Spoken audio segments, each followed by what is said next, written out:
Welcome back to the St. Louis podcast. Eric Brown, we got Garrett Atkins back today. GPN, VGT Gaming, or GPT Gaming News, No, excuse me. VGT Gaming News. Whatever it is, just Gaming look him News. up on Wow. Twitter or wherever he's at. And then, of course, we got Chris Marsh, co-founder of Dexerto, on the podcast today as well. And it sounds like we were just going to get into TikTok fiasco. Yeah, what's going on there? Is it actually going to go away on the 19th? On the 18th of January, it's due to go out. However, Kevin O'Leary and various other parties in the United States are trying to acquire it.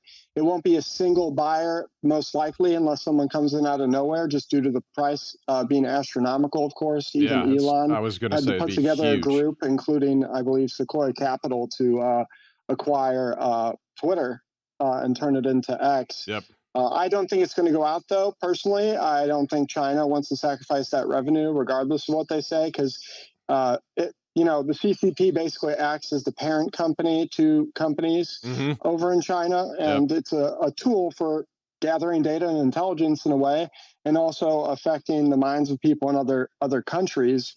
I know that gets deep, but do you think it's true that they actually have do you think they actually have good content in China? Because the whole thing that I've heard is I know for a fact they have. They actually have education and stuff like that. And here, I don't use TikTok. I can't. I just can't. It destroys my brain. I'm I don't understand TikTok. And I'm also you guys obviously do a lot with esports and things like that, which I'll watch esports, but I've always found watching streamers an interesting phenomenon as well. But it's not even a phenomenon now. There's so many people that watch in real life streaming or just streaming video games or whatever. Go ahead. I recently went to an SEO conference, and the subject of TikTok came up. We at Dexerto like TikTok, to be honest. Yeah. And so on another note on this, there's actually a Chinese rival, or another Chinese rival to TikTok that at the moment is gaining a lot of traction, I think, called Red Note.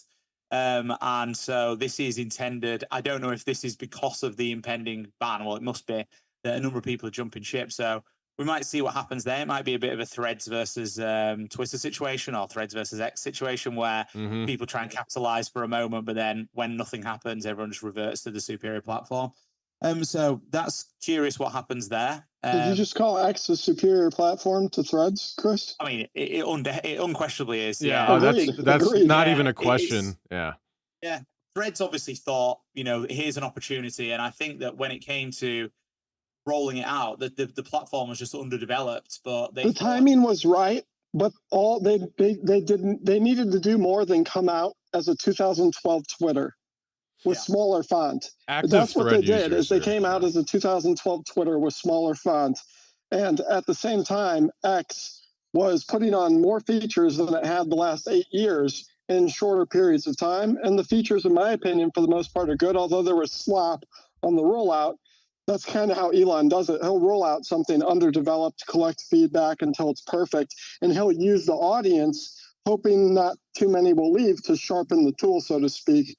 And for him, across all his companies, that works. Of course, there's a lot of complaining along the way, but it is a strategy that's worked out for him. But yeah, I agree that it is a superior platform. Well, I think Threads is just people that actively use Threads on a daily basis. I question them a lot.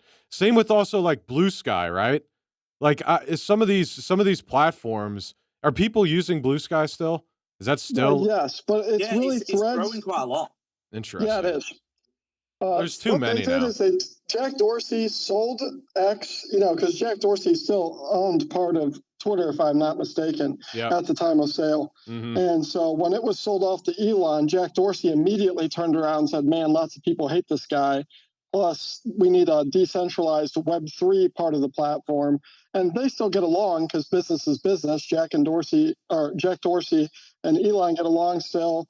To my understanding, Mark Zuckerberg and him play nice sometimes, and sometimes they don't. But they both, Mark Zuckerberg and Jack, just realized that, hey, there's a lot of people in this country that don't like him right now because he's just declared his political thoughts. And so we can capitalize on that. And additionally, lots of people behind the scenes were okay with encouraging Jack Dorsey and Mark to do that for political reasons. So, it definitely, I think it's been subtly marketed as like the platform for the left at the moment. I mean, I guess X is definitely my favorite social platform, I would say. I don't use it for politics. In fact, I try to avoid politics on it, which is increasingly difficult to do. I can see that like the content that is especially unsavory. I think that you're never too far away from being shown a video where someone's been killed. And I think that literally, you're not wrong. It needs to be. There's definitely. I don't want to say censoring around that because there should be a button that says, "Hey, I don't want to see people die." Well, yeah, I guess that's not censoring for explicit content, but what explicit means can mean a myriad of things. I don't want to see OnlyFans, and I don't want to see that. Can I make that? I want that on every platform, and I would pay monthly. Take my money. It can't be an easy thing to moderate such a thing. I mean, in terms of like it being a free speech platform, obviously, I think it's important that it is a free speech platform. The important thing, though, is also that I think the algorithm should be extremely transparent because it's no good you being a free speech platform, but you suppress the voices of that you don't necessarily agree with because yes, they can say those things, but if it's got like if it's hindered to reaching like an equal audience, then that's not a good thing. That's not to say that's happening, but it's important that isn't maintained. And there are a number of articles I've seen online that suggest that some people's tweets might go further than others depending on opinions and stuff like that. And that's not where we want. That's not really the promise that was made. Right. But as a platform overall, I think from my perspective, I would like to see advertisers return. I equally understand why advertisers might not return until there is a few more guardrails put in place whereby they can be a bit more selective about where they're what videos and where their ads feature, because there are definitely unsavory places. And as we were discussing this before, that there was a bit of beef with Elon and the big companies, but everyone who works in the ad world knows how this works. Like for the agencies who do a lot of the ad buying, they don't want to have to go back to their partners and say, like, here's the report. By the way, you've probably been getting harassed on X by people who are like, you don't want your ads next to this Nazi content. And nobody wants that beside the people who make the Nazi content, I imagine. So, how they fix this over time, I don't know. I think that is the biggest factor in getting the ad world back. And I know the CEO was appointed from ad world, but so far, at least from my experience with X, we're not seeing much in the way of any return to ads, which we kind of hoped we would when she was appointed. So I guess we'll see. We want to make content specifically for X, but we can't justify it when you're not making any money. There's no money to be made there. So you turn your attention to other platforms. Yeah, and I will push back a little. Elon did, and I'm disappointed with this, even though it's still better than everyone else. But Elon did. He has that platform more open source than all the other main social media platforms. However, they have, to my knowledge, now updated that open source algorithm in almost a year on GitHub. However, there's still a lot because I shouldn't say me and one other person on my team, because no one else wants to bother reading an algorithm on GitHub, look at that algorithm, and it is telling. It does help figure out how to get more reach, who's getting suppressed, who's not. But when they don't update it, then you have no idea what they've done after that point.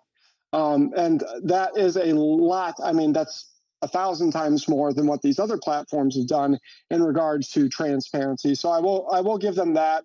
However, I was very disappointed when they stopped updating it, because I was very happy to have an open source algorithm that other people could use to make their own platforms, which creates competition, which creates innovation, which results in better consumer experiences. And then B, because we live in such a world where, it sounds like you went to an SEO conference. I'm an SEO expert, and so is Eric, because we own our own digital marketing agency for the past going on 9 or going on 8 years. So, I can tell you as a guy who manages, multiple millions of dollars and in search, or pardon me, PPC, and we manage large budget SEO campaigns, that Google is factually, what's the best way to put it, playing with the algorithm in a way that is not fair to people. And so are other platforms. Yeah, you know that. We know that. We know better than almost anyone in the world, frankly, because it's been a turbulent year for publishers, especially in the gaming space. And obviously Reddit took a significant market share of clicks. And there have been various points where, Google themselves have been pretty open with it's not that the algorithm is not necessarily currently functioning, or perhaps maybe before these recent tweaks was further away from where they wanted it to be. We would experience sometimes instances where the results just didn't make any sense. You could be ranking behind articles that were from 5, 6, 7 years ago on an unrelated topic and stuff like that. And that's obviously not how Google is meant to work. When I speak to our editorial team, I will always say the same thing, that we shouldn't be. If we write an article and we're beaten by IGN because IGN go the extra mile and meet the user intent better, that is how search should work. That's how I want search for me, because I use search as a customer as well, or a consumer. Yep. And when I type something in, I want the answer that best suits my search. So when that happens, fine. We've just got to hold our hands up and we've got to be better. But it's when you're in an instance where you look around and you think, well, we've produced the best article there, but we're just not getting our just desserts. That's when it's tough. But there was times in 2024 when I think there was a lot up in arms. There's quite a lot of publishers have obviously folded in that time in the gaming space, which is really unfortunate. And I actually think most unfortunate is the naming of the algorithms. It was almost like, it felt like a slap in the face that they called it like the helpful content update, because it almost implies like any content that ranked worse was unhelpful. And I know that there are, we have colleagues in the wider gaming space that really couldn't come to terms with that, and it felt like they were really just taking the mick there. But just before we get off X, the other thing that I just want to go back to in terms of features is I really think the whole handling of the Twitter tick was a bit unnecessary. It was really like at the top of Elon Musk's kind of campaign speech, like the tick should be for everyone sort of thing, and it's just it goes against like the whole point of it and how it works on other platforms, and it's almost become redundant now. Like I don't know about you guys, but when I use X, I'm not paying attention to who has got the tick or who doesn't have the tick, and having that subscription service and the benefits that come with it, amplified voice, etc. I'm totally behind. I'm for that, and even charging businesses to have a tick, I think is absolutely fine. But when it comes to like people having them, I'm not speaking about myself here, but sometimes it is interesting, or it was interesting to see like who was let's say considered to be a bigger voice in that space, and their tweet might be more worthwhile seeing. But instead, it's like a lot of the time there's bots at the top, or it's just getting spammed by people who, what is the point in the tick? You may as well get rid of the tick and just charge for the subscription now. Well, so completely defeats the point, really. Yeah, well, what I think he did is he changed. I don't think he liked the point, and honestly, neither did I. As someone was verified the way it was done before on multiple platforms, like I was. Verification used to be bullshit anyways. Let me explain further rather than just calling it bullshit, even though I was going to let you, but yeah. Yeah. The reason it was bullshit, and I worked with people at various social media platforms. I know how probably 90 to 95% of people got verified.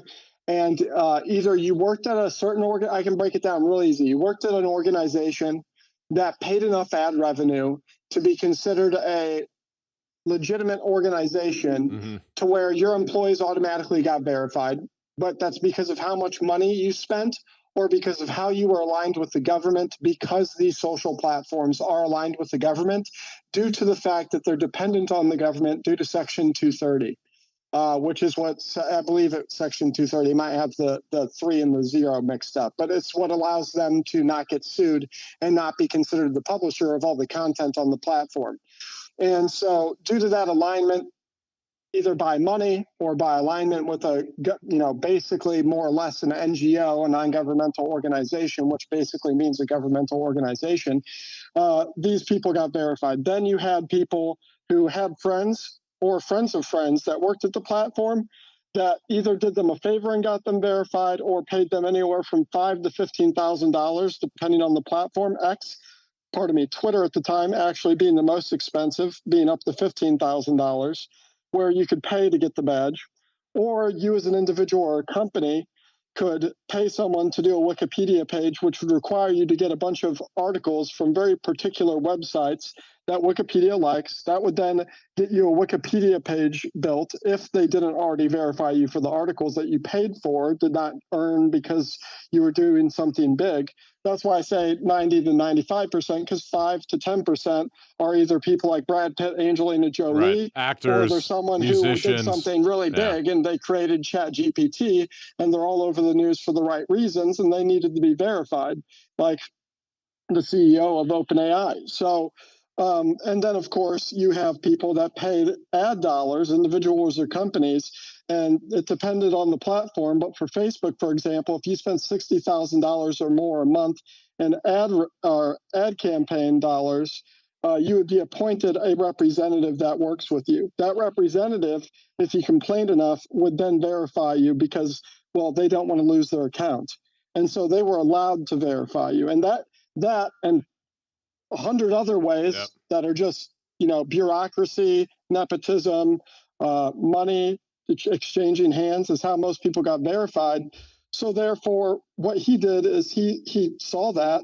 And I'm someone who has studied, a lot of the greats in business, whether they're I like them or not. It's a completely different story when it comes to an entrepreneur. But how they do business, that I read about immensely, because there's a lot to learn even from people that you may not like or maybe you do like. And he looks at things from a practicality standpoint. And yes, for the few that were verified and they were people that you followed and they had a blue check mark before the new program, it was nice to be able to rely on that. However, a lot of the best journalists I followed before then weren't verified, and still to this day don't pay for the blue check mark for whatever reason, despite the fact that it's self-sabotaging. And that said, I think it destroyed. I think he was right because of the points I said, that the kings and pawns system. Just one thing, when you pay, you actually don't have to show the check mark. So it might be that some of these people actually do have the check mark, but just don't show it. He changed that, actually. No. So even now, you don't have to show it. Definitely not. Oh, it hasn't rolled out yet? Yeah, I know someone who's got like a prominent account, and he. So you can pay to hide it. He hides it. It's useless then at that point. No, it's not, because that's another thing I was going to say. Another reason I like it more is because it actually comes with features. When I was verified the features before, are great. Yeah, look, all of what you said. I guess overall, I don't. I agree with. I obviously know the systems to get it and stuff for a lot of people. It is the same on all the platforms, and I know that a number of them had kind of made it more public and stuff like that. Like Instagram, it used to be all cloak and dagger to get it, whereas now it's like an application process. Mm-hmm. Everything you said is true, I think, and the features is definitely true. But all this said, what I don't agree with is you could have simultaneously rolled out like a premium feature thing. Just as a user of X, I just genuinely preferred it previously, when I could see a tweet and it would be easy to I would sometimes go to the replies and there'd be like a celebrity who's replied to it, and I'd be like, interesting to see what their response is. And so don't get me wrong, there would be people where you don't know who they are, but for the most part, you would almost you wouldn't even see them. It would just be, you would be blind to their thing. It'd be more about like, it's funny that they're finding that something that they interact with, whereas that as an element of X has gone, really, because the people at the top of it are just, well, it makes it actually easier to basically pay for it and spam stuff. So I think that is something I agree with that. It's lost. I don't think it was. I think it's interesting because your perspective on it is. I think it aligns with Elon Musk's perspective on it, and I think that you put more social currency into it than perhaps I did. For me, I didn't see it as that big of a deal, but it was just like a small enhancement versus I think for Elon Musk and for you, the way you obviously spoke about I think that, you're intelligent. I think I'm intelligent. You're intelligent. And so therefore I don't put a lot of social currency into it. What I realize is that a lot of other people do. Perhaps, and so for that fact, well, yeah, I mean, we did some polling, and there's a lot of case studies out there behind the scenes that were done prior to the choice being made. And lots of people put social currency into that. And since there was a big schism, per se, on who was allowed to get verified on one political side and who was allowed to get verified on another when it becomes problematic. Side. Yes. Yeah. And so for that, that's why a point you made earlier, whether it was before we went on air or whether it wasn't, one thing you said earlier was extremely important, was that the algorithm needs to be transparent, because as soon as you get rid of the old way of verification, then how do you know who's actually worthwhile or not? And that's through engagement. And if the algorithm is not transparent, then you don't know if that is even a good way of telling who is verifiably legitimate, so to speak, and who is not, and who's worthwhile and who's not. And so transparency is very important. What you said there about the political side of it, I don't know if that would have been considered to begin with as being one of the benefits, but almost removing that element where you have people who are kind of decided to be like to meet a notoriety or an importance criteria that isn't completely transparent to people. It can lead to discrepancies where, you know, you might have a group of people that have a certain set of views, and because the people running the platform don't align with their views, it means that they're considered, they can be looked at negatively and not meet a notability guideline that they might otherwise do it. And I guess by removing this, it actually that is just a headache for X that disappeared overnight. So maybe that was part of the motivation behind it also, that it probably made things in some ways a little bit easier not having to have that process. And I imagine I had to have people as well working behind the scenes, approving people here that you no longer need as well. So, but you know, what you said about Wikipedia is true. Like Wikipedia, there's some characters that lend their time to Wikipedia, we'll say. And, you know, there's a lot of good people on there. There's a lot of, when I go to our page on there, it was difficult to get the Dexerto page. And, you know, you have... Oh, it is the biggest pain in the ass ever. 50% of the people come from one country. I'm not going to go into it, but let's just say that 50% of the people who are working there at least give no fucks whether they're doing the right thing by notoriety or not. Yeah, it's tough because like it really is industry dependent. Like when we were getting feedback on it, and it was, you need more outlets to write about you, and it's like, well, the outlets that you want to write about us are in essence a rival. So they're not going to be doing puff pieces on Dexerto when they're not. In the same way that we're not going to be doing that on them. And so with that in mind, it hinders us to get out there. But you know, we're not the most notable company in the world, but certainly we've got a significant number of employees. We've got a large social footprint. I mentioned before about how we're the biggest gaming property according to Comscore. That's an amalgamation of our social and a website footprint. So we're not operating in the shadows either. So for it to be such hard graft to get on Wikipedia, it felt like it was just a little bit unnecessary gatekeeping. It actually reminds me of when I was at university. One of the lecturers, he said that his granddad had done something notable. I can't remember what it was. And his granddad was his hero. And he said he spent like one weekend, he spent the whole weekend just putting together his Wikipedia page because he wanted more people to just know about how great his granddad was. He'd done this thing, which I think was beneficial to humanity as a whole, but like a minor contribution or something. And someone just came behind it and was like, delete. And he just never managed to get it online in the end. Someone just decided, like almost arbitrarily, that was just not enough. He didn't meet the criteria. And I understand that what you can't have is people creating like millions and millions of pages and edits and, you know, every man and their dog being on there. But at the same time, like, it doesn't need to be, I don't think, and I imagine running Wikipedia and all the moderation must be an incredible undertaking. But yeah, I think ask that for enough donations. It seems beyond strict at times, and it seems like the criteria be a little bit unfair, really. Yeah, I think that Wikipedia, it would actually benefit. I should say it would not hurt Wikipedia to have more companies and people on it, because at the end of the day, it's supposed to be Wikipedia to play on words for encyclopedia. If people are on there, online but they have no encyclopedia. traffic, what's the difference? If Eric Brown, Garrett Atkins, or Chris Marsh, or whoever has a page, but no one's visiting it, what harm does it do so long as the information that is available on that page is accurate? And so for that reason, I do wonder what it is. I mean, I don't wonder. I know exactly what it's being used for. Well, no, not kind of, but not really.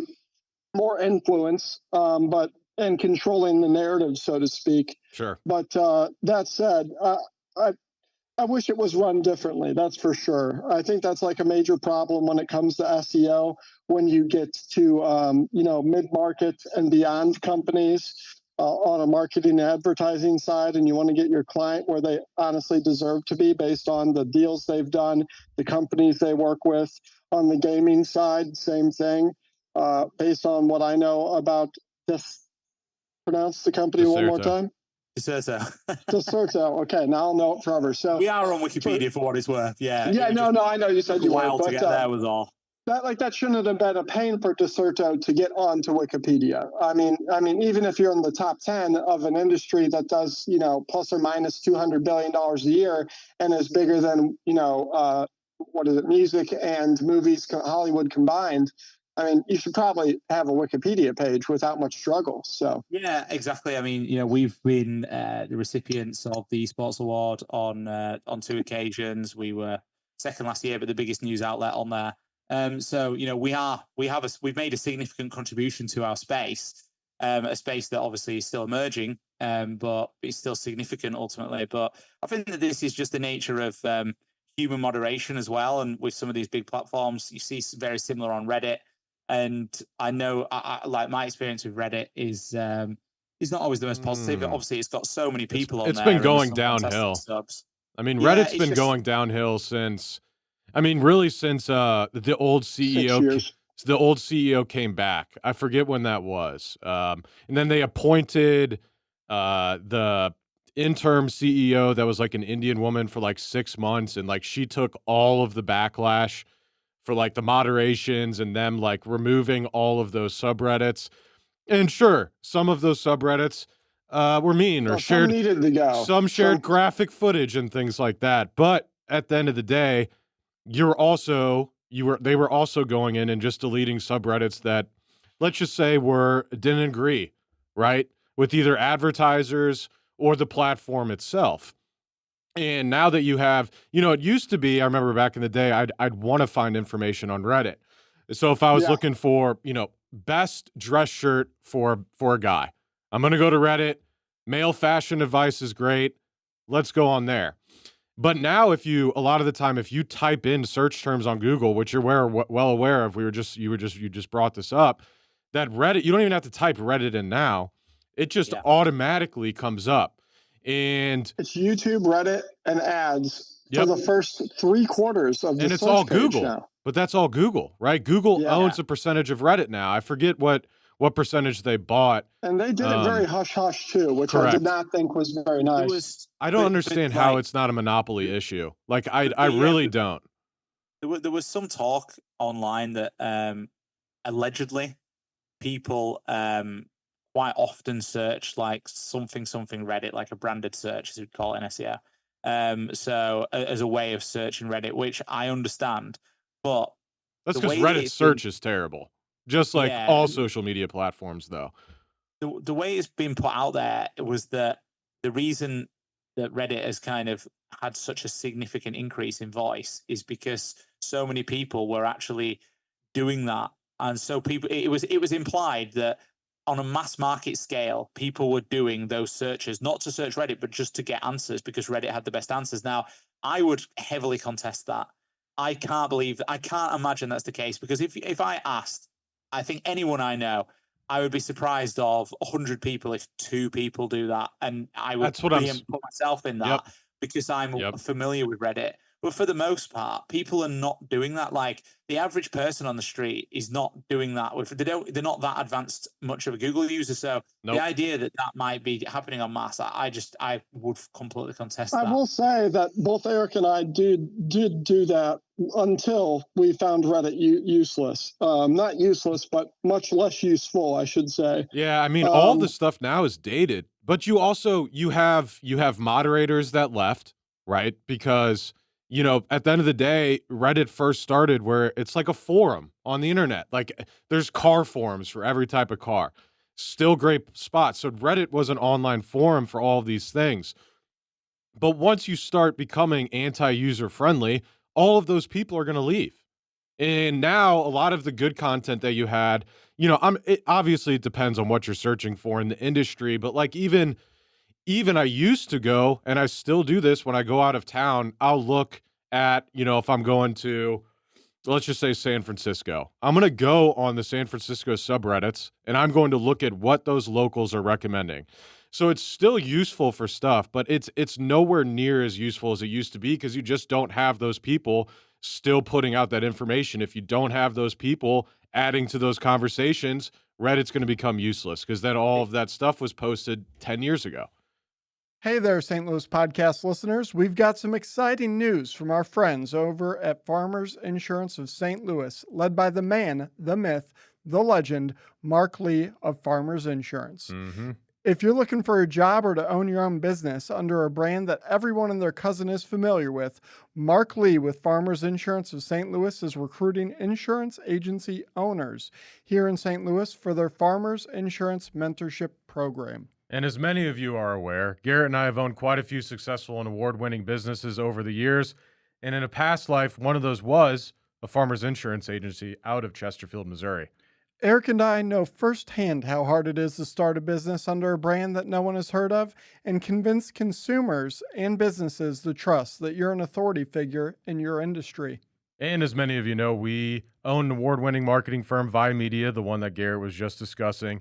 And building that company's reputation literally took years. We're still building it to this day, and it's been 8 years in the making. However, with the Trusted Farmers Insurance Agency name on the building, we got started when we started our Farmers Insurance Agency. The trust was already built and has been for 96 years.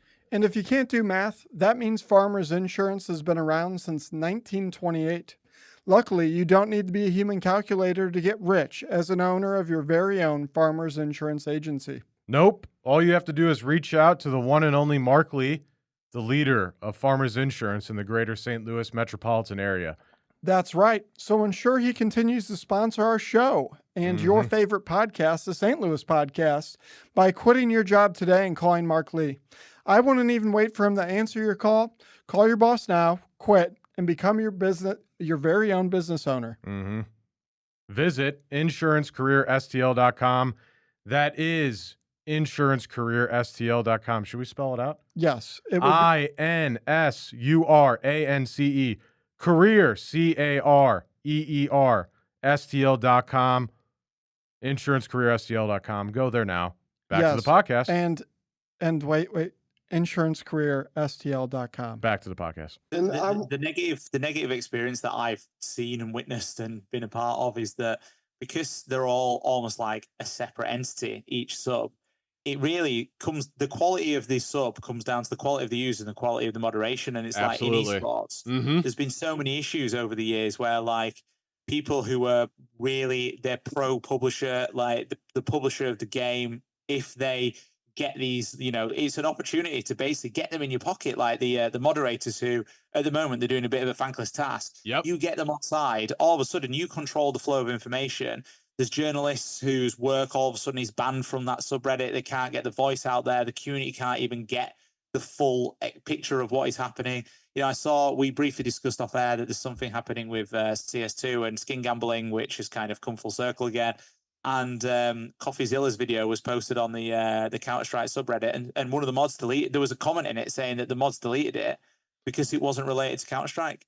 And it's like, it's their criteria of like what is what. I saw something yesterday where it's like Reddit is so one-sided. It is, and like one of the leading SEOs, in terms of like, at least in terms of her overall profile, she posted that, oh, this is why my account got banned on Reddit many years ago. And she made a post on Reddit, which I read it, and it was just the post. Its sole intention was to be helpful to the original person who asked the question. Somebody asked a question, and she gave a well thought out, like non-confrontational response that could only be deemed as useful. Banned her account, and that was it. And she was like, I don't know why that ever happened. And even the people responding to her original response were like, oh wow, you're on here, kind of thing, because she's so noteworthy within the SEO space. Oh, and then the moderators were like, get her out of here. Yep. And it's just crazy that to me, that's the story of Reddit. That's just how Reddit works for so many different subs. It's just people like that who get a taste of power and they go insane. Yeah, it's all about the sub. It's all about what sub you're on. Yeah, and I wanted to interject say one last thing on that, and then that way we have time, because I really am interested in a little bit of Chris's story and the company's story. But I will say I've talked to multiple people at Google. Our company is a premier partner with them, and but I actually talked to the people there unrelated to that partnership. And I know they're going from 90 some odd % search market share, and their goal is to go to 90 something, and this sounds crazy, but 90 something % internet market share. Okay. And that's obviously terrible. Because you can't possibly think of anything worse in an age where people are spending more and more time in their home. I think that, and I want to hear your opinion on this, Chris, for the gaming industry, since, I could talk all day to someone like yourself who understands a good amount about SEO, social media, also working in the gaming space. But in regards to gaming in particular, where do you think, I know where my thoughts are, but where do you think the gaming industry is going to go whenever you have a monopoly like Google, dare I say, trying to make it their goal to do what companies do, of course, but making it their goal to go from 90 some odd % search engine market share to 90 some odd % internet market share, whether they attain that or not. That's, we see that happening right now where, just 12 to 18 months ago, 70% more gaming journalism websites were live. And I'm talking small ones to medium-sized ones and a few big ones like Game Informer. Of course, GameStop's that's a multi-layered conversation there. But that's just one example of a few of the big ones that left. I mean, where do you see the industry going considering this is happening? So I guess starting at the top, I mean, it's obviously an aspirational goal for Google. How they attain that, I don't know, especially when you consider that social media platforms exist, CTV platforms exist. Yeah, well, I consider those separate, centralized. I consider them decentralized, despite the fact, like, since they're apps, I try to consider them decentralized. So you wouldn't consider them to be internet, basically? They are. Well, they're on Web 2, so they're internet, right? But here's the thing. I think, Google search is a fantastic tool. Google have an excellent arsenal of tools. And even if you compare to, say, Bing, Google is a better search engine than Bing. Yeah, absolutely. In almost every measurable way. Absolutely. From a user perspective, but also from as a creator. Like the way that Bing displays results from your website is quite parasitic, more so than Google, and that's reflected in the CTRs, which are pitiful on Bing. Yep. So it's, as much as anything, we as a journalism, or as that's not just what we do, but that portion of our business, you just really want Google to work well. And the same as a customer, as I said before, we want a fair fight, because we will go the extra mile, as will, I'm sure, a number of our rivals, to create the best available content and be competitive. And if we get beaten in Google search, if someone else is the top rank because their content is better, then we've just they deserve it. Yeah. We didn't deserve to be there anyway, because it wouldn't be the best result for the user. It's when that isn't the case. There was an especially egregious instance. I'm not talking about that, though. I want to interrupt you because I want to really get to the crux of the issue. Pretend that 90% of the things you write an article for, because this is, I know for a fact, this is where we're heading. Pretend 90% of the search engine queries relating to gaming are being answered by AI overview, and that Reddit and YouTube and AI overview and Gemini start taking up more of the first page and infinite scroll of Google. In that case, where do you see the industry going? I guess that when we're getting to the point of talking about like almost world-changing instances, which are on the way. But at some point we're going to come to a crunch where there's probably going to have to be either some sort of content sharing, some sort of like revenue sharing agreement, or why would publishers create the content? That's the real question. Like, again, they have AI. They plan on having AI create the content because they plan on AI being able to watch a movie, play a game, and listen to music. Great guides and stuff. But my question to you guys is, if we know it's written by AI, aren't we less likely to care? They're too lazy. I don't think you don't think it cares? But you can tell right now. It's very easy to tell still. It's so easy to tell. But that's only 3 to 5 years max away. It's where you won't be able to tell, and not only will you not be able to tell, they will not make as many mistakes. However, I would still personally, I'm kind of what about Chris, social media creators? What about like social media creators? That's different. I was saying that I don't consider them. That's different. Look, from our perspective, I think this is an inevitability. I don't think 3 to 5 years. I actually think longer. I think that this is just coming down the pipeline, and we've all just got to expect it. I mean, Dexerto as a business is as much as possible diversified across different areas. It's why we've got a big social following. That's why I wanted you on, because you're on social. You are in a position to where that does not. Of course, it's going to hurt. But it doesn't have to hurt as bad if you put yourself in a situation like you guys are in currently, where you're on social media. And of course, AI is going to have an effect on social media. There's already, the fake people on Instagram and stuff. But we obviously follow this space AI closely because it's important. It's going to have a market impact on us, but also just our way of life, everyone's. And there's one podcast that I was listening to from a guy who's a bit of a thought leader in the space.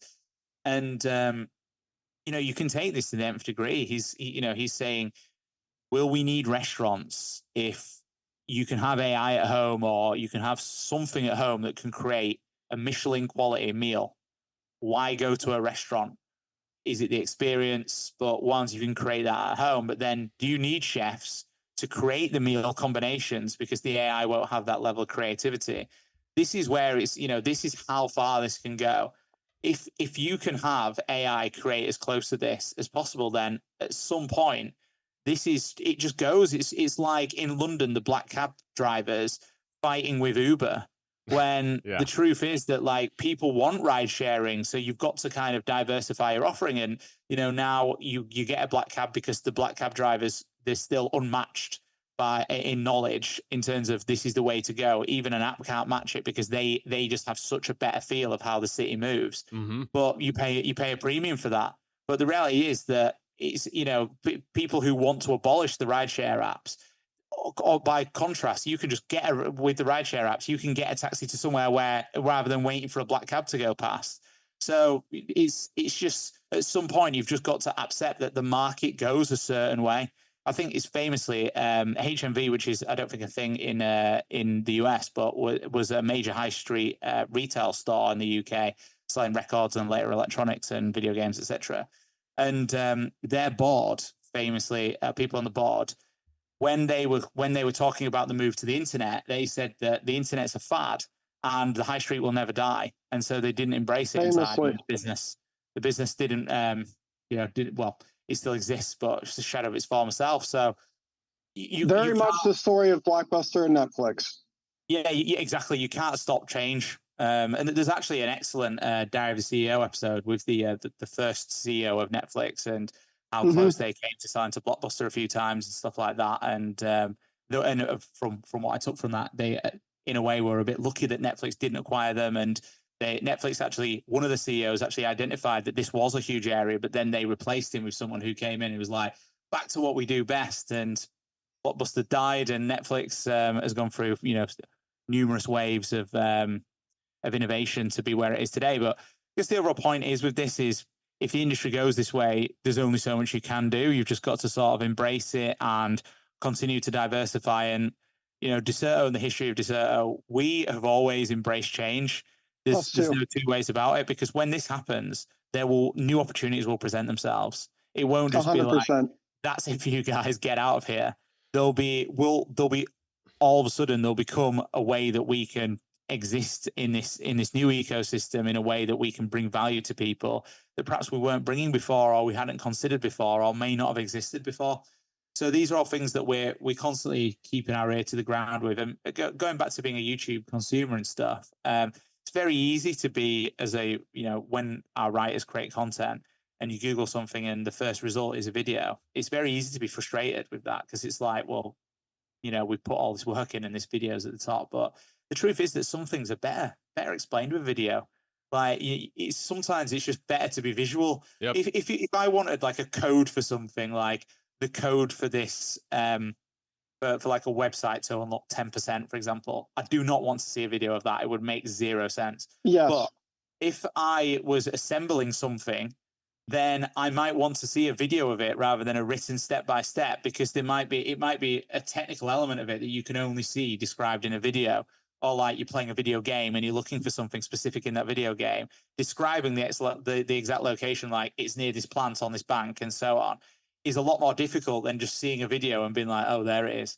So the medium is important. Some things are just delivered better in a different medium, and you can't be mad at that, because while we use Google to acquire customers, we are also customers ourselves of Google in that sense. And, we want the best search experience. And, the truth is that we all will end up embracing like AI overviews. I've used it from time to time. Sometimes it's been horrific. Sometimes it's been pretty useful. So, there's no getting away from it, really. Well, then aren't you worried of the future? That just makes me worried for the future. You can't be worried. Chris's outlook of embracing the change, that's the only way to look at it. You can let yourself worry. Well, I'm thinking of it in this. I want a non-AI internet. Let's just say that will exist. I have no doubt. So 20, 30 years from now, right? I walk in your house, you got an AI chef, you got all these things. I feel like, and I could be obviously entirely wrong, I could be like, where is my shack in the middle of the woods? Screw all of this.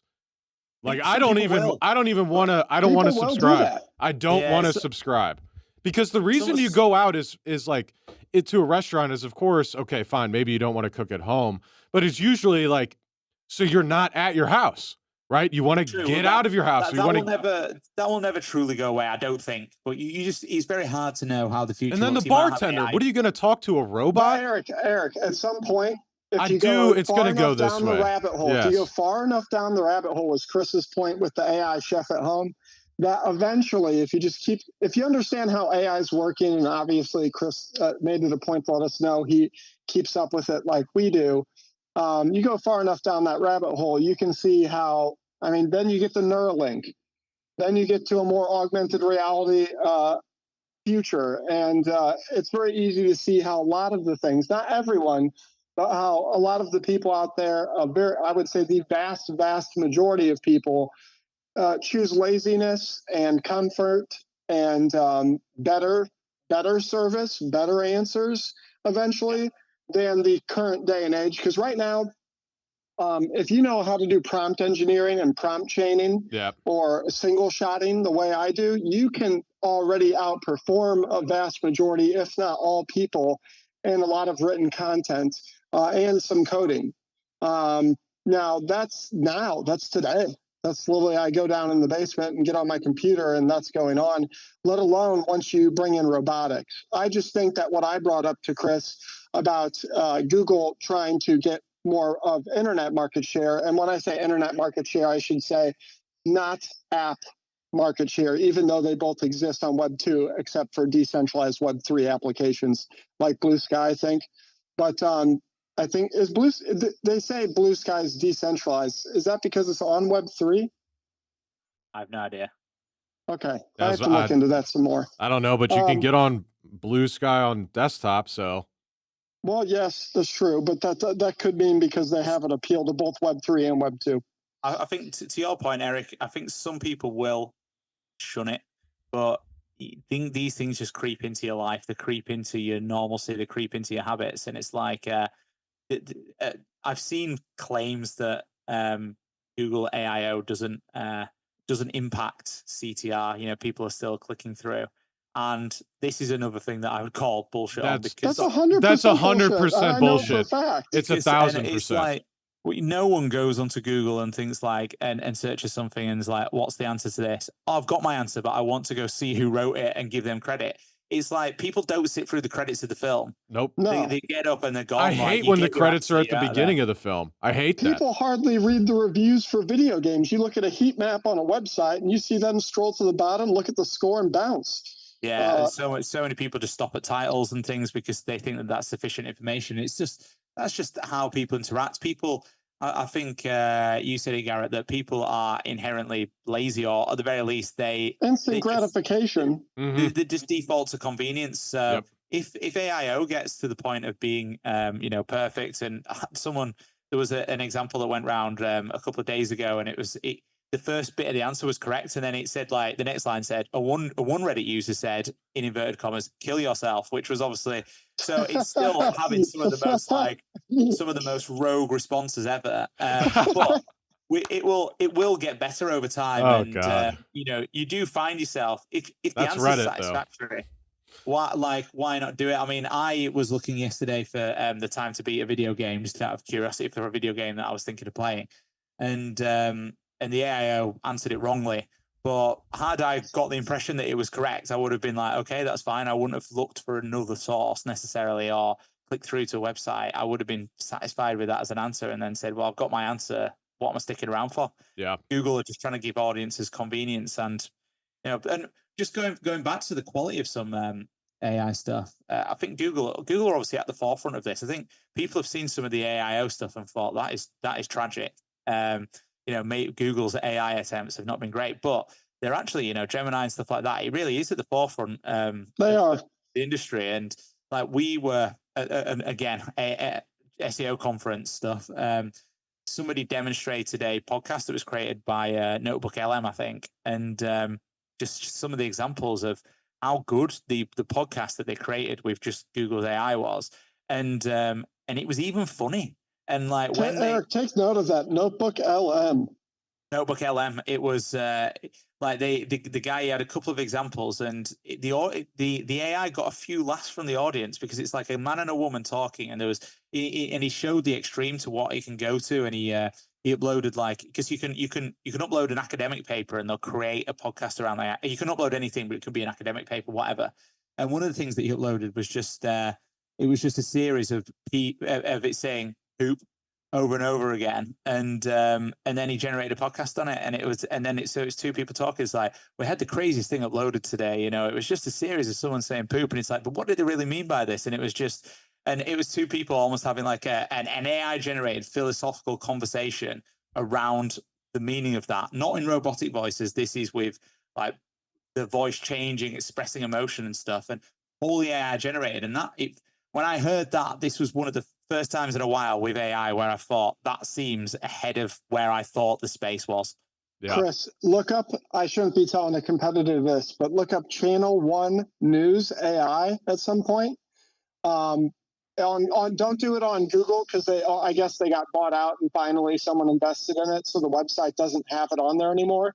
But if you go on the YouTube and type in Channel 1 AI News, you'll find a fully functioning, and I don't know if it's badass compared to some other things you saw. What's badass about this is that this thing is 2 to 3 years old, which is crazy. It goes to show just this is the one you showed me like earlier this year. This is crazy. It was pretty good. It was pretty damn good.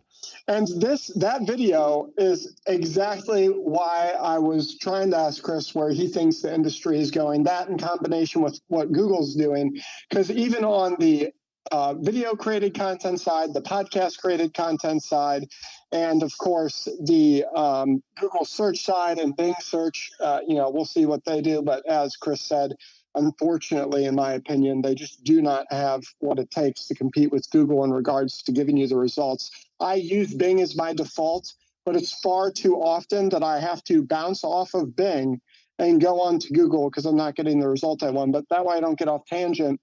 I'm happy to hear, and also upset to hear, because that means you'll be in business, that you are very forefront.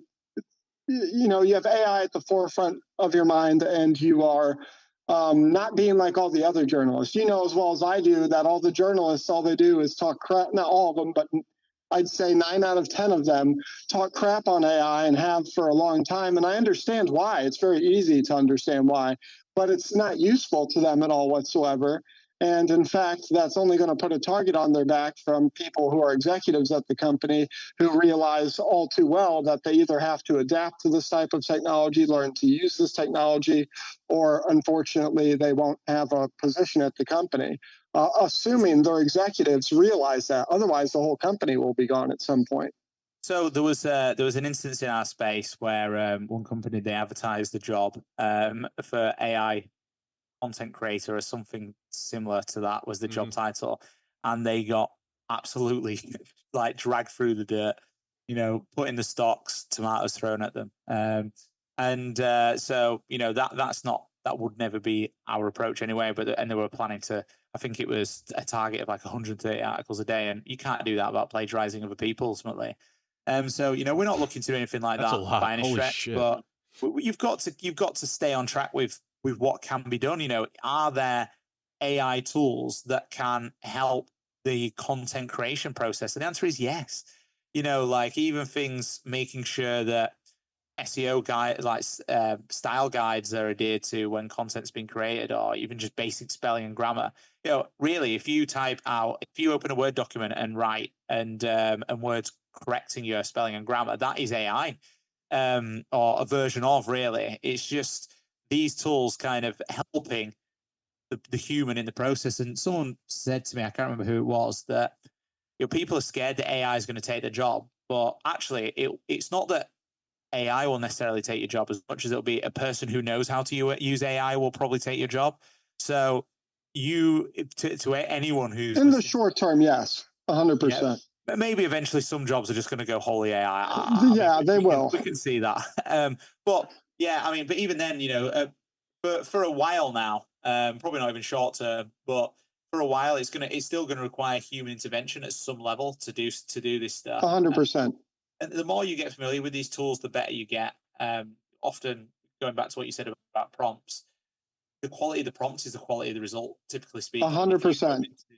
ChatGPT, for example, and you type in just some. If you use it like Google, it's not going to go well. Exactly. A lot of people don't even necessarily use Google well. They ask questions, things like that. That's true. They're not focused on keywords and just getting the specific responses. And of course, it's one of those things where I think like this because I work in this, so it's obvious to me how it works. But if you're just the average Joe on the street, if you're my parents using it, why would they be thinking in those terms? You sometimes have to have that mindset already, and your eyes open to how this should work. To even spot that opportunity, really, or to realize how it should be done. Yeah, I'm privileged enough to have I don't know, sometimes 2 to 3 heads up on where it's going. Why are you so privileged, Garrett? We need to dive into that. Let's not dive into that actually at all, because that's a very multi-layered conversation. Oh God! I think that if enough thank God this is the St. Louis podcast, because if it was the gaming episode, we'd already be in trouble for talking about AI in a somewhat positive way. I wanted to ask. So, completely kind of off topic. When it comes to like the gaming community, especially, I feel like you have some of the best people, and then you also have obviously the opposite side of the fence. So in what way? Angry, upset. Oh, they're all like just hate, that. Absolute hate. So when it comes to you guys focusing around producing content and, news and things about that industry. I'm assuming you guys get hate on like absolutely everything. And maybe Garrett, you could talk about this as well. Or do you guys would know not better than I do, but the bottom line is if you get over 1 million impressions, you're probably going to get some hate. Over 100,000 impressions on a single post, you're going to get hate. I just feel like gamers attacking me. I couldn't take it. I know Xbox 360 lobbies, and let me tell you, I couldn't do it anymore.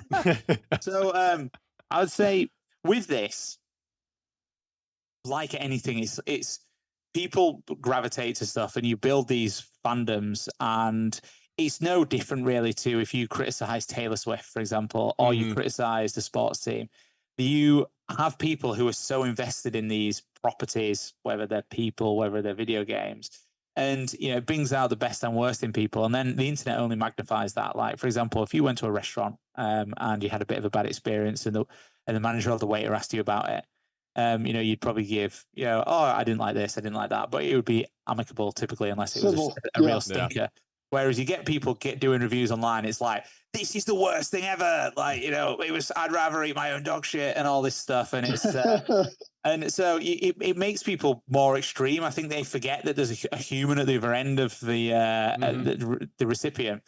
But before we formed Dexerto, I was the, I guess my title was like esports director or something of a company called European Gaming League at the time. It became Esports Games League, and we ran gaming tournaments, and including at the time we ran like the world's biggest Call of Duty tournament.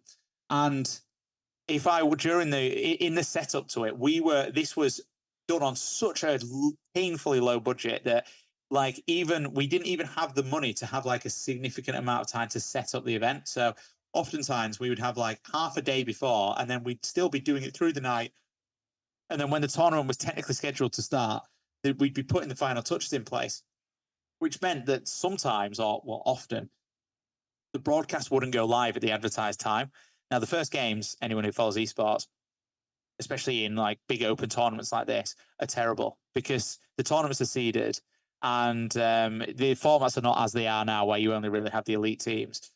But then you would have like the best team versus the 113th best team, which was the number of teams we had in this Call of Duty tournament, right?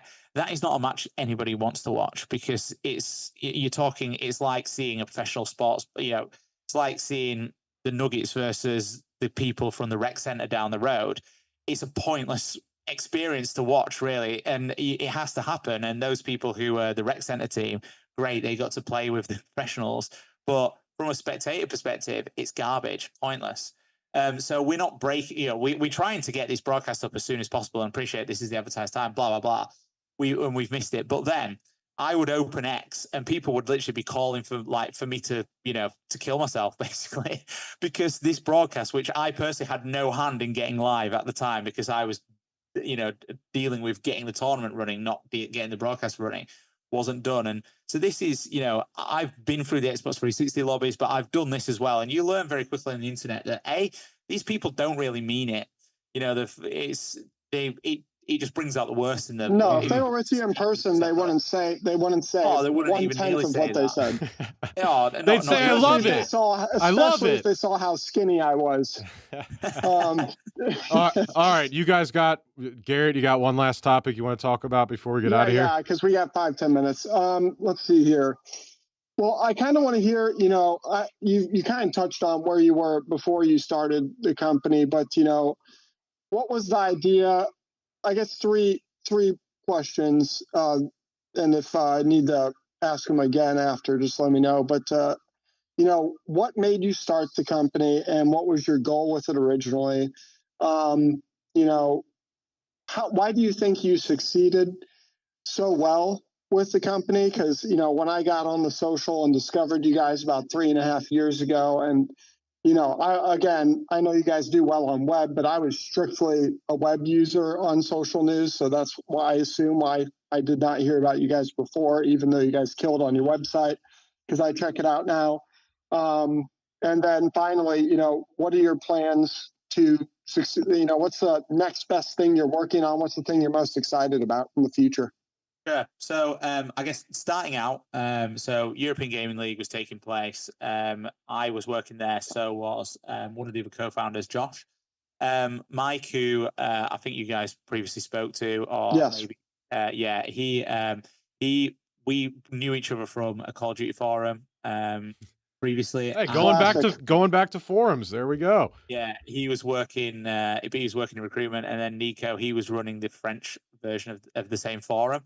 So that was the 4 co-founders. So anyway, Josh and I doing European Gaming League. We were having some success there at the time. I really thought, esports is going to be huge. Blah blah blah. This is going to be, the next big thing. We were, angling to be the European equivalent of MLG at the time, but without any of the backing that that had. And the business expanded to various areas. Was eventually partially acquired by BBH, who are a world-renowned marketing agency. They, I think, amongst other things, they invented boxer shorts. So they're a big name in the space, but it was clear that there was a divergence between where Josh and I saw the direction of the business and where the rest of the team sort of did. And I remember once there was like this presentation that was on the board, and there was like 20 projects we were working on with a tiny team with no money, and it just felt like this is becoming really convoluted. And so at the time, we'd met someone who was looking to kind of get into the space themselves. And we pitched the idea of EGL to them, and he didn't like it. He couldn't see it. And so we. And this was a VC, I assume. No, it was more of a mentor, someone who had some seeding money, but he had previously had significant experience working for. He was extremely senior at Virgin, so Gotcha. He was looking for kind of, I think, as much as anything, he liked the idea of mentoring as well. So we came up with the idea of Dexerto being an esports, more like sports company, I guess, to begin with. But we also, within the original plan, we sort of identified that that there was something with influencers and creating news around influencers as being kind of the next celebrities. And so that was sort of the pitch. Call of Duty was our bread and butter. That was the sort. And you guys killed at that. That is what you guys do very differently than we. I strictly say no esports or influencers yet. We might get into it, but you guys do. You guys are by far and large. I mean, IGN barely even touches that compared to you guys. No, we don't actually have that much audience crossover with IGN. No, I bet you don't. No, and there's been a couple of instances where IGN have sort of it doesn't seem like, I don't know if it's a company-wide thing or if it's a select few people, but it doesn't seem like they are necessarily big fans of that space. They had a lot of backlash where there was this thing with Kai Cenat. People who don't know Kai Cenat, I saw that. I know the situation. Streamer. What happened?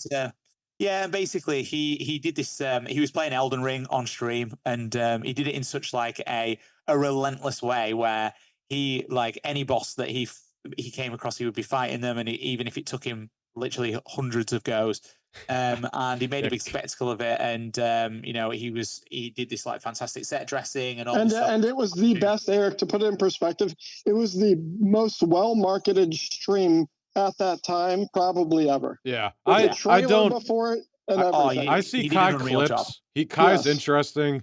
But Kai gets, his viewership is crazy. I mean, he's on commercials now, so he deserves it. Yeah. And Kai and Speed are like, at the moment, I'd say they're kind of the real pioneers pushing this forwards. And so he finally beat the game, and he's the kind of one the one time that Kai has done something that was truly controversial was when he did this, New York giveaway for PlayStation, and I don't know if him or his team underestimated how it was going to go down.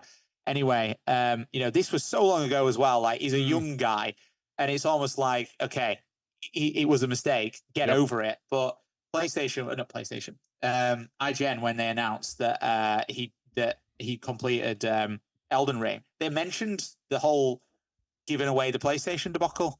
And it was like the two, and they don't, it's like, it's nothing to do with it really. And it's almost like, it was like they gave him that congratulations between gritted teeth, and they had to. Yeah, they threw shade at him, Eric. They threw shade at him for no reason. What do they got? Boomers? They got boomers over there at IGN? What's going on? I think that Chris is right that they do not. I don't think it's a few. I think it's most of them, and I don't know. It's probably from the top down, but IGN is much more. How would you say it? For lack of a better term, and don't take this the wrong way, I think like they're more, and I don't mean this completely, I just can't think of a better term. I think they're more woke lined than other outlets. And so therefore, the streamers who are not more that, they don't want to cover those people as much, is the best way I can put it. Possibly. They've also got, IGN is a fantastic outlet. Great. They're amazing. And they have got a very built-in audience, and it would be a bit of a departure from what they traditionally do. So, I don't necessarily. I've spoken to people at IGN, high and low, on the pecking order, and it doesn't. At least there was. I never got like a strong vibe that they dislike that space. So it might be that there are just some people that might have just been a social media total bodge job, and but they got a ton of backlash from it. But anyway, so we go off, but we put this business plan together to create Dexerto. And we pitch it, and the guy loved it basically. So he comes on as our original chairman, and we go off. We're very Call of Duty orientated. Our first vision of our first website had so many features that were just impossible to maintain, and the website was sluggish. But we went through numerous iterations, and people kind of specialize in the various areas of the business. And we've always been, as I said before, sort of trying to be at the forefront of different areas, trying to be early adopters to it, and really put a strategy together for each platform that works natively to that platform. And that's always been our approach. And we do a lot of work behind the data that comes behind this. And it's not just a case of box ticking. Because we've never had, a significant budget, because we've never really raised money, everything's bootstrapped. Every pound or dollar spent, it has to be well allocated. So for us, there's no point in putting money somewhere if it's not going to pay dividends. And in some ways, that probably produces better results for us, because it means that we never do anything just for the sake of doing it. It's all very focused. And a mentor told me you're always going to be more conscious of spending your own money than spending someone else's money. I think definitely, and we saw that very early on when we went to events, and in Call of Duty we were ever present at events, and we'd get there, and there'd be people staying in relatively luxurious hotels and stuff every single time. And they'd laugh when we'd be staying in like a Motel 6 and stuff like that. But at the time, from our perspective, this was money that we saved there could be invested in other areas that could help grow the business, or it could, over the course of the year, if you go to 10 events, it could be the difference between taking on an extra member of staff if we stay in a cheaper hotel. Now, there was a couple of instances where Mike, for example, will call me and be like, mate, I think that my hotel's quite dangerous. So there's a fine line between, making sure that you stay safe, but also getting a low budget hotel, because in America, there's so many motels and stuff that are actually decent quality. The bed's comfortable, you're safe, it's in a good location. You don't necessarily need a ton more than that. So that was the early days. And, our initial ambition really was to be kind of like the leaders of esports news. And I think that we attained that, we felt. But the problem is that esports probably hasn't grown in the way that I think people's ambition in the space to match the ambition of the space. And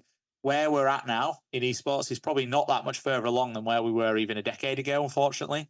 And so as a result of that, it was very clear that there was kind of a ceiling on what we could achieve through doing just esports and the way we were doing it. So this original influencer idea was really the area where we could grow the most. And as I said, I think that we were really the kind of the pioneers of that space, and the first to identify that these people were going to be celebrities in their own right. And that really gave us a leg up, because no one else was talking about these people who had massive footprints. They had massive search volumes and stuff, but they were sort of, because they weren't your traditional celebrity, people were sort of turning the nose up at them when we were like, well, what is a celebrity? It's just people who, I guess, people celebrate. It's in the name. It's people who, have got this interesting backstory. It's people who command a lot of influence. So we started writing about them, mostly amplifying the better stories, I would say. You know, we want to celebrate these people. We're not going to hide anything, but at the same time, you know, there's so many people doing good stuff. You want to kind of celebrate them and not be the people who are putting a foot on the head and keeping them down. And that was always our primary goal and focus with this. We also were very focused on being a refuge from political discourse. You know, we don't want to take a hard line, left or right. We just want to report. We don't want to report with bias. Exactly. And when your own bias starts coming into it, yeah, it's very easy to isolate up to 50% of your audience over not a lot. And at least, depending on where it is, it could be 40 to 60, you know? Yeah. And don't get me wrong, like there are people within our company that will obviously have strong political beliefs. You know, I have my own beliefs, but we don't let it come into the workplace, really. You're very lucky. That's not a lot of workplaces, and you can tell because their content suffers from it. And in our workplace, same thing. At all our companies, we have people on both ends of the spectrum, and we may even talk about it, contrary to the rule of not talking about it. But it's civil. But we keep it indoors, and we don't put it into our content. Of course, yeah, it should be civil, and our goal has always been to look after our staff, to make sure that they're protected while they're working, so they're not getting sniped on socials and stuff by people who don't necessarily agree. And one way to avoid that is by, we can have opinions, but it's got to be opinions that are based on facts. There's no one's going to dispute if someone's done something that's truly wrong, but someone who holds a certain belief, as long as it's not a belief that's based on hate, there is no reason for for us to kind of put out there. And you're right. I think that sometimes people can have their judgment clouded. I see games sometimes getting marked down, getting worse reviews because it doesn't necessarily align with someone's political beliefs, or it doesn't necessarily. Not all these things are politics, but they come under the umbrella of politics for most people. Whether it's this game is a great game, but it doesn't have like the level of representation that that somebody wants to see, and there is a fine line to be drawn here. And don't get me wrong, I understand representation, all that stuff. I understand why people want to use pronouns, and I'm not one of those people who's going to be like, pronouns, blah blah blah, judgy and all that kind of thing. But at the same time, you don't want it to get in the way of the art either. And also, if a game doesn't include that kind of thing, I don't necessarily think it's necessary to write that game off, which some people might. Didn't Battlefield kind of kill their franchise by taking one side? I think Battlefield has been in trouble because the games have been especially bad as well. Yeah, the games don't help. The games don't. Battlefield 1 was good. It was pretty good. Adapt to the times, and I don't want to get off tangent, but I will say Vince Ampella being put in charge of the franchise is going to be a very good thing for the franchise, historically speaking. I hope, because I'm a Battlefield player. I'm not a big Call of Duty guy. Yeah, I think one of the last ones was like an absolute boogie mess, wasn't it? Which 2042 is not good. It's great now. I like it now. Still not good. Still not good. A general tip I would give to any gaming fans out there, like if you can avoid it, I avoid playing games when they first come out. Because the experience is typically so poor. Like, don't get me going about Stalker. I'm done with Stalker. I'm never rebooting it. I'm never playing that game again. I had so many bugs. Happened? Dude, bug after bug after bug. I'm not joking. I love the game. I was on the Stalker subreddit bitching about bugs. And usually there'd be someone that this took me 10 hours, but here's the solution. But I'm on Xbox, and a lot of the solutions you have to command whatever shit. I can't do that on Xbox. So now my loot crate it's like all the items are over one another, so I can't use it anymore. I'm gonna clip this and put this into a Stalker subreddit. So one after another. I'm like, I don't understand. I really don't understand. Sorry. Anyways. It was like, so like Jedi Survivor, when I played that, I played it much later, and it was, it was great. But if you look at videos when that first released, it was a disaster. At some point, I'll play Cyberpunk, but again, that was a disaster, and I've never played that. So probably when I play it's good now. It's good now. I just replayed it a couple of months ago. It's amazing. It works perfectly. And so for me, like I didn't feel the need to like desperately play it, and it sort of paid off, and that's really my ethos. I'd rather play games that have already been ironed out. The average age of a game being played right now, as a side note, is 6 years old. I believe that. Didn't I tell you that? 6 years old. Didn't I tell you that? I saw a post on about games played in 2024 or games released in 2024 and played in 2024 on Steam, and only like 30% of the total playtime was on games from that year, or maybe even less. I guess when you consider things like with the Xbox Game Pass and stuff like that, it's such easy access to all the games. Yep. And I'm really not Fortnite surprised. and Warzone. Yeah, that's really going to drag down the average age of a game, or average age of a game that's being played. Yeah. Yeah. Well, I mean, speaking of Warzone, like during COVID, the game that I've played the most in my life is Warzone, the original Warzone, because of COVID as much as anything. But during that period when they'd obviously constantly be tweaking the game and microtransactions, you make a gun stronger, then everyone buys the skins for it, and then you change it and change the meta and all that stuff. And so often they'd introduce a bug, and it's like it was almost like the way I saw the game was almost like it was my child that I loved, but I just wanted it to not be naughty all the time. And and Warzone's so terrible about that.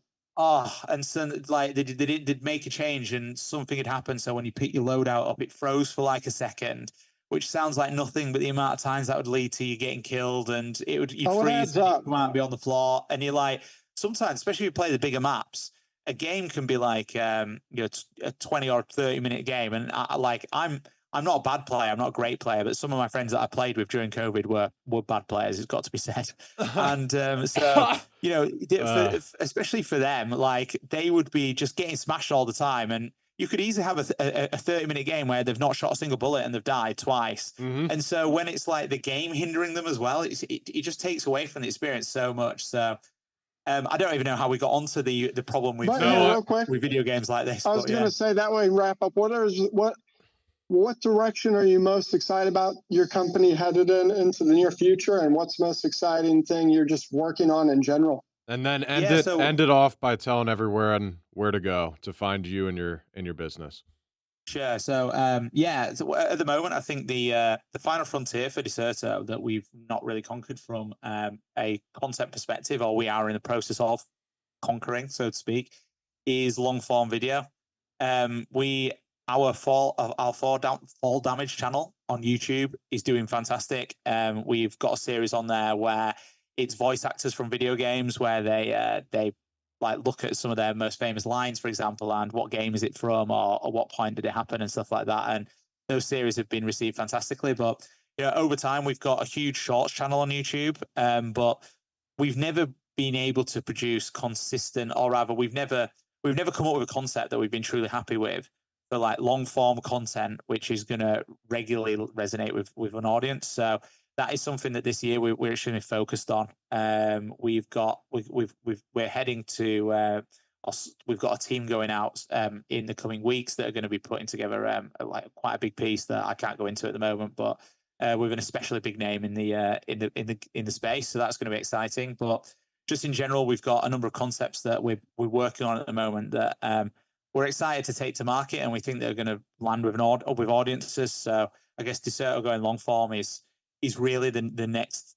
area. Short form, we have a significant TikTok following, Instagram growing quickly, all that good stuff. We have shorts on YouTube as well, and then of course website is our bread and butter.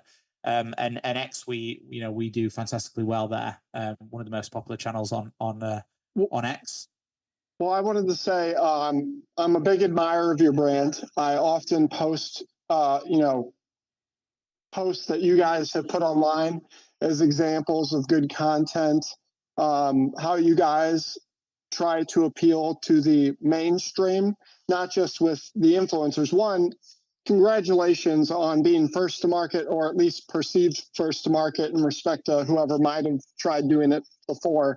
But to my knowledge, you guys were first to market with identifying that influencers were going to be the celebrities that they are today.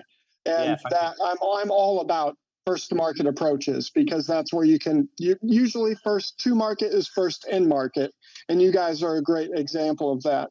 But in regards to not the influencer stuff or the other content that we don't personally try to cover. But on the video games, publishers, developers side, I often point to how you guys somehow shine a mainstream appeal light on those topics, which casts a wider net, which gets a larger amount of engagement and engages the brand with more people.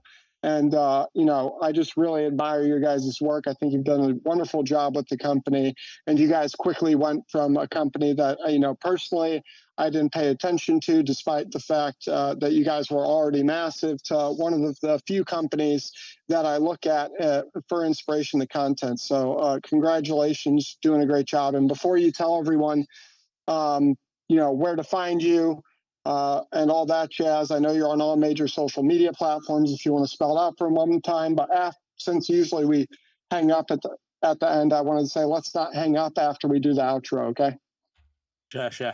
Cool. Yeah.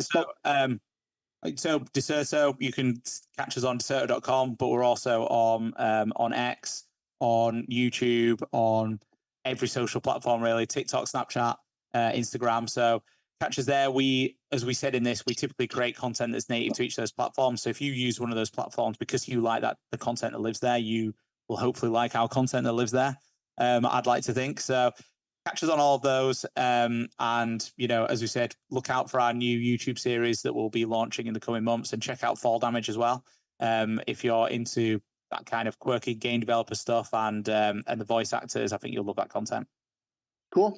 Perfect. Well, thank you for coming on the show today. Eric, you want to close it off? Yep. As always, thank you for watching another episode. We will be back next week with another episode, another guest. And of course, more of myself and potentially Garrett will join us. This is the first time in I think I months that he's been on. So congratulations for coming back, Chris. Good conversation today. Thank you for joining us.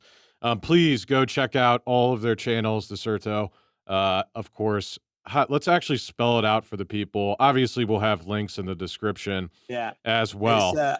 I think once you type DEX, it's quite often it comes up with us. You can pretty much type any combination, you'll find us, because we're kind of omnipresent. Yep. There's no way each of the different search mechanisms assumes that you mean us, but it's DEXERTO. Perfect. Sweet. All right. See you guys later. Yes. Thank you all. We'll see you next week. Hey there, St. Louis podcast listeners. We've got some exciting news from our friends over at Farmers Insurance of St. Louis, led by the man, the myth, the legend, Mark Lee of Farmers Insurance. Mm-hmm.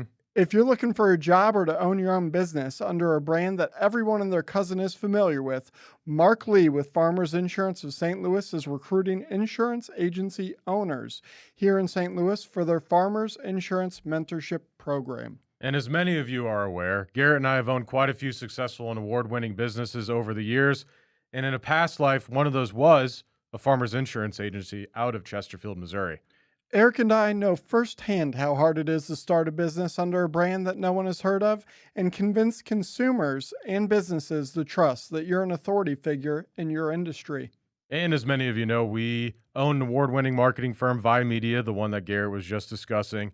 And building that company's reputation literally took years. We're still building it to this day, and it's been 8 years in the making. However, with the Trusted Farmers Insurance Agency name on the building, we got started when we started our Farmers Insurance Agency. The trust was already built and has been for 96 years. And if you can't do math, that means Farmers Insurance has been around since 1928.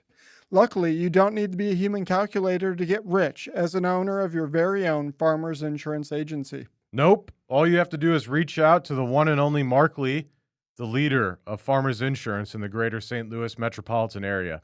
That's right. So ensure he continues to sponsor our show and your favorite podcast, the St. Louis podcast, by quitting your job today and calling Mark Lee.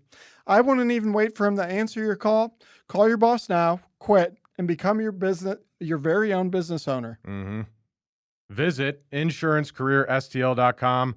That is insurancecareerstl.com. Should we spell it out? Yes. It would INSURANCE, career, CAREER, STL.com, insurancecareerstl.com. Go there now. Back to the podcast. And wait, insurancecareerstl.com. Back to the podcast.